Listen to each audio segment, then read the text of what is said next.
I had a lot of my life where I just couldn't cry, basically. I was like a machine.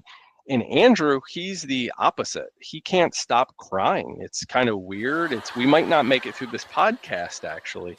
No, I'm just kidding. He is much more well-adjusted and healthy. So yeah, the topic of why can't I cry? Super interesting topic in general. Like you said, leaning towards males more. Yes, I guess I or we can talk about that with a tiny bit more of authority than everybody, but I think it applies to everybody.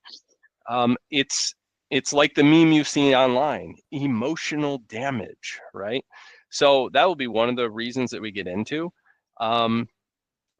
Personally, my experience, and we can dig into some details if it becomes relevant.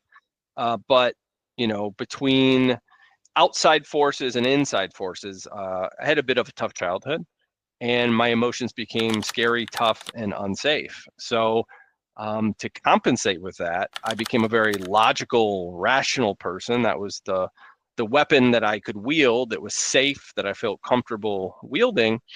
And I kind of acted out as a kid. I had a bad temper as a kid, which we'll get into. Later, I isolated a lot. I became very depressed, had a lot of anxiety. And it was all related to me not being able to feel or appropriately express my emotions, which I didn't realize until much later. And what that basically culminated into was a small life, a sad life, a scared life, a miserable life that I really honestly didn't want to be a part of anymore.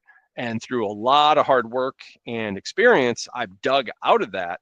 And if we're able to shed any light on why people or men can't cry, and maybe some of the reasons behind that, depending on how deep in the weeds we want to get, and maybe what some solutions or some first steps are on that.